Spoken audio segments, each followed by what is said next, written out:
A long time ago, the land had no people. So the Creator took clay and formed people deep underground. One by one, different people emerged, dried themselves by the sun, and wandered off to their region. Some went west, some went east, some went north, and some went south. But all of the Choctaw stayed in the area of their creation. After this, near a great river, a woman lived in perfect harmony with nature. She was a friend to the animals and cared for the earth. Because of this, the earth was a great provider for her. One day, while at the river, the woman noticed a butterfly. So she followed it deep into the forest. At that moment, a great spirit from the sky noticed her beauty and came down to be with her. The Creator was very angry and disapproved of this, and as a result, told the man and woman that because of their actions, they would no longer live forever. The women of this people had mud and bark homes built, and eventually towns emerged. The women also dug for clay and created pottery. Because of this and the women's ability to bring new life, they were highly honored. Naturally, the people of the river continued to care for the land, and as a result, always had a bountiful harvest. However, as the number of people grew, so did their need for food. So the men began to fashion spears and blowguns. At that time, the rivers and woods had an overabundance of wildlife, and the men became so precise that they would dispatch an animal with as little suffering as possible. However, when other peoples noticed their success and the size of the river people grew to need more land, discontentment emerged. Some of the other tribes began raiding the river people. As a result, the men began to fight these invaders. The men were so skilled at hunting, they became great warriors too. The river people tribe soon became the most powerful tribe in the South. As such a powerful tribe, the women were charged with keeping domestic tranquility by overseeing farm life, producing pottery, baskets, and mats, and raising children, while the men were in charge of hunting and protecting their family. The people of the river would continually have to fight the Shawnee, the Seneca, and the Iroquois, but no foe was more feared than that of the Cherokee. This is because the Cherokee were expert warriors, often oiling up their bodies to make hand-to-hand combat more difficult. In addition, the Cherokee took pride in waiting until the men of other tribes were out hunting to take advantage of the situation. In order to prove their dominance, they would often kill and kidnap women and children. As a result, the Cherokee became the river people's mortal enemy. In addition, the Cherokee believed in complete independence and thought it was wrong for any person to tell any other person what to do. So, even when peace was reached, it did not last long. By the 1560s, the river people met a new kind of intruder. Initially, they were very curious about these pale-faced visitors and eager to learn more about them. I am sure the Spaniards were also very curious about the river people, who had striking prominent features, were thin but strong, and were the epitome of health. Shortly after meeting the people, the Spanish began calling them Issa, which later turned to Catawba. In the beginning, the river people were very peaceful and friendly. They even agreed to build the Spanish a place to store corn, as they had a large amount of food. In trade, the Spanish agreed to help them fight off the Cherokee. However, shortly after the Spanish built Fort San Juan, their relationship with the Catawba deteriorated. The Catawba were then fraught with mistrust and resentment and had to force the Spanish out. Unfortunately for the Catawba, this would not be the last pale faces they would see. Though different in origin, the goals of the new white invaders would be the same. These new white people would not only rapidly settle the Carolinas, but would immediately begin harvesting its resources. As more colonists arrived, the Catawba began trading or selling pottery. The Catawba also helped their new neighbors learn about the land and what to use as remedies. One of the resources that began to be exported early on were native slaves. While the Cherokee and Catawba did take slaves, it wasn't the same. In Native culture, slavery was not a lifetime sentence. And after service, the slave usually married someone within the tribe and assimilated. As more indigenous people were hunted and rounded up as slaves, a shift began to occur to help them collect more people from the weaker tribes. By 1701, a British man named Lawson passed through the Catawba territory. He told of how the Catawba were a powerful nation and stated that their 6 villages were very populated. No matter how things changed, one constant continued to be true, and that was that the Catawba and the Cherokee stayed in conflict with each other. In addition, the Catawba continued to have conflicts with white settlers, as they did not respect women as leaders, and there were other cultural differences. Between 1715 and 1777, the first war in South Carolina took place, known as the Yamasee War, and many of the native peoples came together to form a confederacy and overthrow the white immigrants. During this war, the Catawba joined with the Yamasee and other tribes to attack British settlers. In truth, the outcome of this war would have been much different had the Cherokee not decided to join with the settlers. After this war, different people continued to move in and out of the area. By the 1720s and 1730s, the Catawba had to fight off many northern tribes and even had to push them back as far as Maryland and West Virginia. By 1738, the Catawba people experienced an illness which they had never seen. It began as the infected person became very tired. They would often run a fever and have very sore muscles. Next, the person would develop small spots, which would eventually turn into a sore, leaving a deep bleeding blister that was prone to infection. The inflicted would also have trouble breathing and often vomit, and would usually be dead within 16 days. Unfortunately, the Catawba people were very susceptible to this disease called smallpox.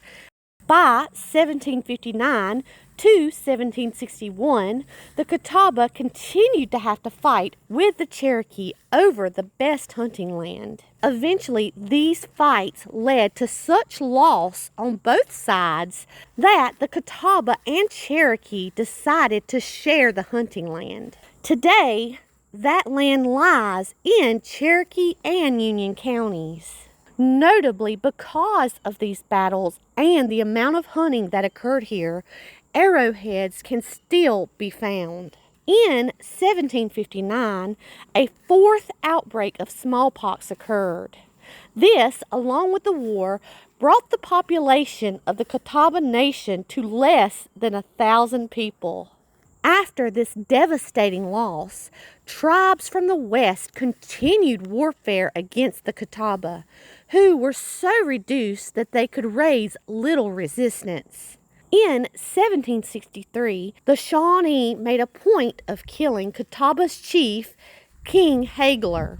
Hagler was known as the patron saint of Camden. He was known as a peacekeeper and for keeping alcohol out of the Catawba Nation.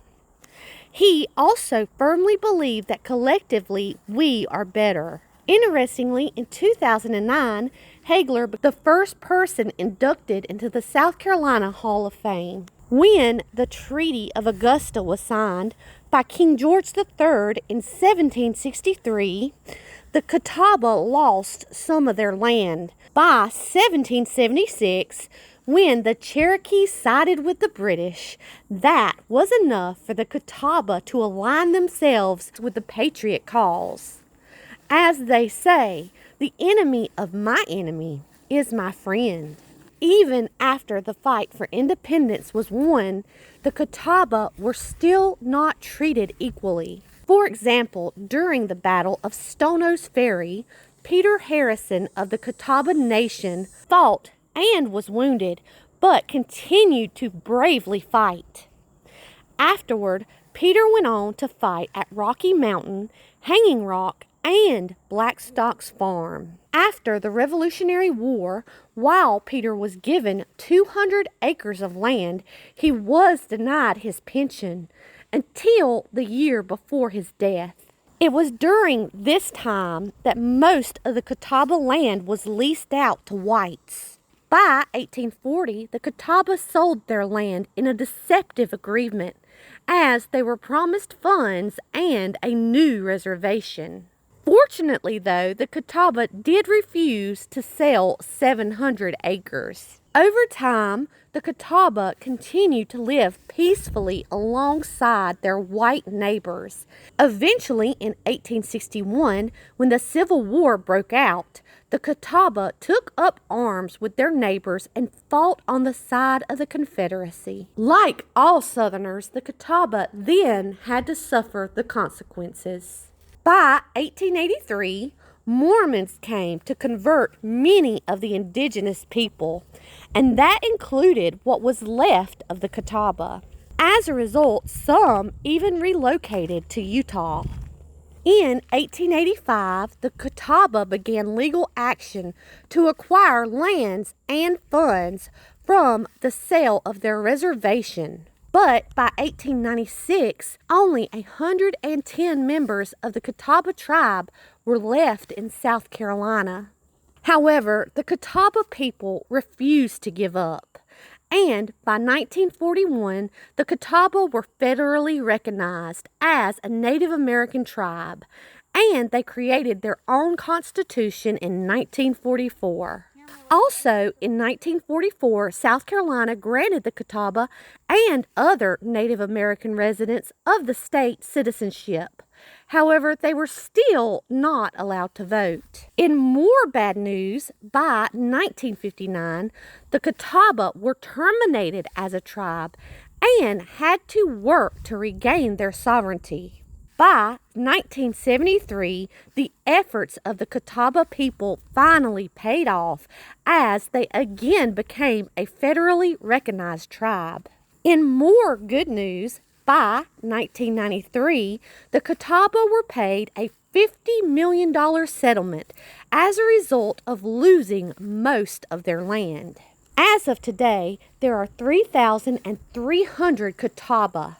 It has been said that today is the most important day in Catawba history, as its people continue to thrive while keeping their cultural identity alive. I hope that you've enjoyed this video and it inspires you to travel to the Catawba Cultural Center in Rock Hill, South Carolina.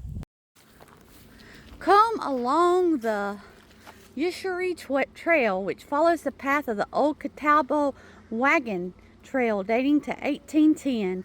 Follow the footsteps of our ancestors as you take a step back in time and experience the life of the Catawba. The Ushari Trail runs through the reservation where the Catawba still live, work, and play today. You'll see their former home sites, their gardens, and the river that flows through every part of their life. The name Yeshari, how would you say that? This word, how would you say that, Ayana? Comes from the Catawba legend of the little wild Indian that were believed to inhabit the native spiritual world.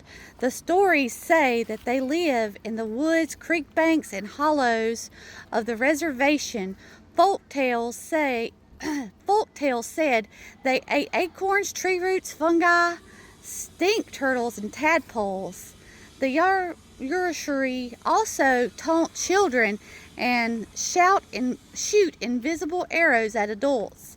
They're mysterious and intriguing indeed. Even though the Urushari do not appear to be kind creatures, the Catawba believe them to be the spirits of the natural world. The Catawba were primarily traders. One of their main trade items was deerskin. They farmed the land for crops and gathered plants from their fields and forests for medicine. They also depended on the forest for its resources, shelter, wood, wildlife, and water. Isawa is the river, Catawba River, that's powerful, that carries them to distant places. The same river provides fresh fish for food and a floodplain that supplies clay for the time-honored pottery tradition that still exists today. Talking about the dogwood tree. The dogwood tree is easy to distinguish. Oak wood would have been used to make splints for baskets. You did! Yay! It says go straight. Inner bark was used to treat poison ivy. The acorn was an excellent source of protein. The Catawbas would soak the acorns in a fast-moving river or bait them to remove, or boil them to remove their bitter tannins. What about these leaves that are yellow? Yellow and green. I want to pick one. I want to pick one. Where's them? Find the big rock, Mommy. Find the big rock. Yeah, it says don't go that way. We got to go straight. Hey, look, here's another mushroom. What? That's a mush. It's a mushroom. The poplar was also the preferred tree for dugout canoes, and its bark was made into long, wide strips for bark houses. In hot, dry weather, the bark shrinks to allow ventilation, but in cold and wet, it expands to keep out drafts. The Catawba had many uses for the yellow poplar tree and the tulip tree. Its roots are eaten to treat worms or mixed with... Good. I've been hiding. Listen to this. Done. Its roots were eaten to treat worms or mixed with wild cherries and Done. dogwood to ease childbirth. One, didn't you? With a yellow spot? You're going to put it in your pocket? It's a wood. Oh, yeah, you found a big piece of wood, didn't you? Yes.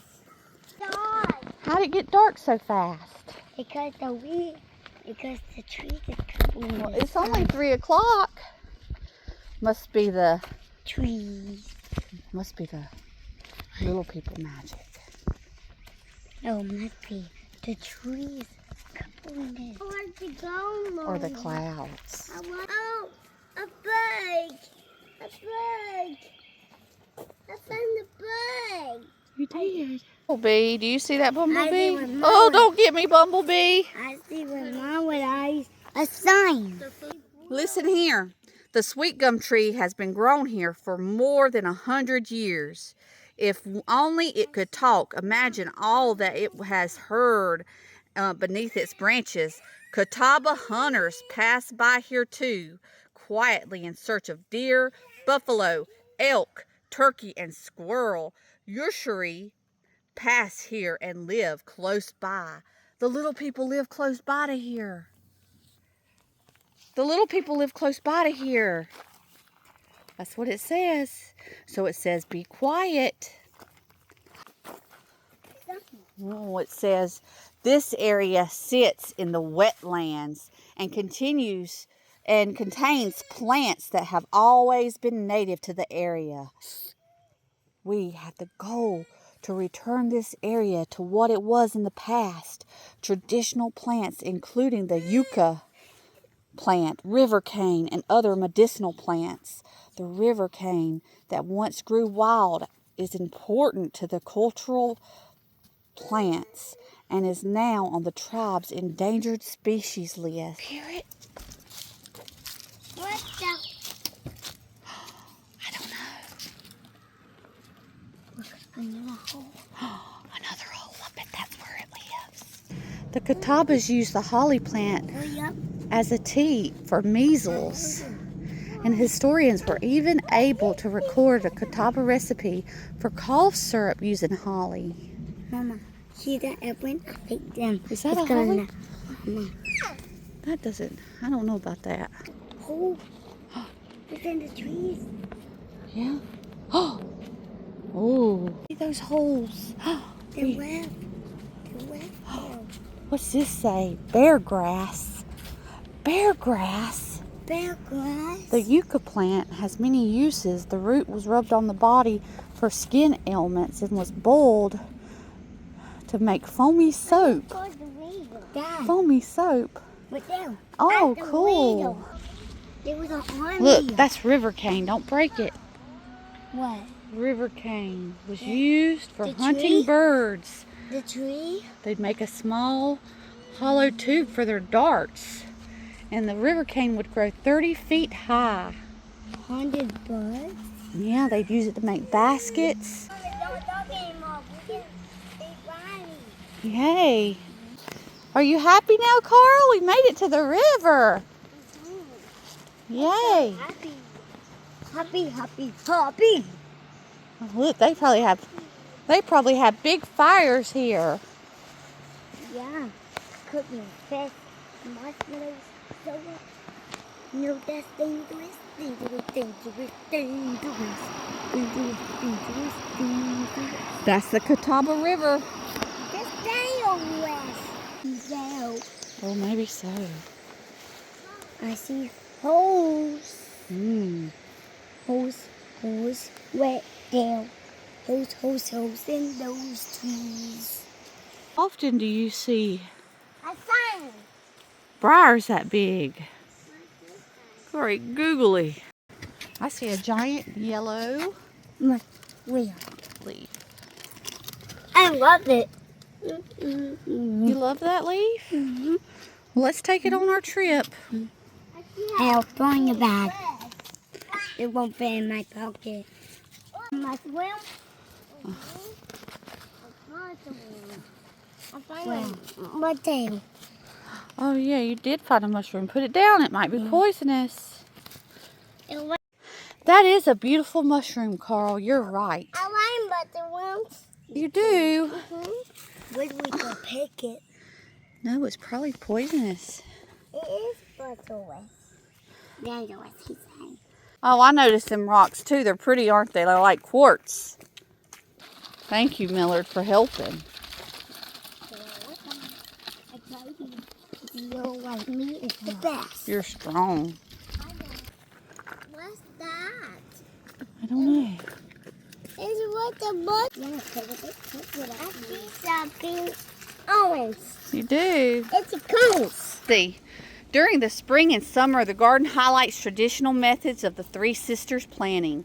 The Three Sisters refer to corn, beans, and squash, which were planted by many tribes. The seeds were planted together so that they would wrap around the corn plant, which would stake the other plants. Because squash grows close to the ground and holds moisture for all three plants, the corn seeds are actually shared with us from tribes that endured the Trail of Tears.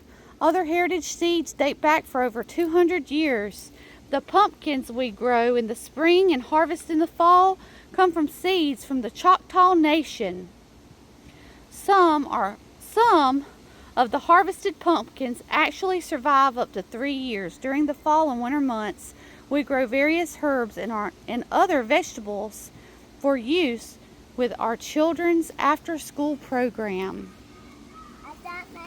If you found this information interesting, please like this video, and as always, thanks for watching. Hey! Like, it's a waste ball. A waste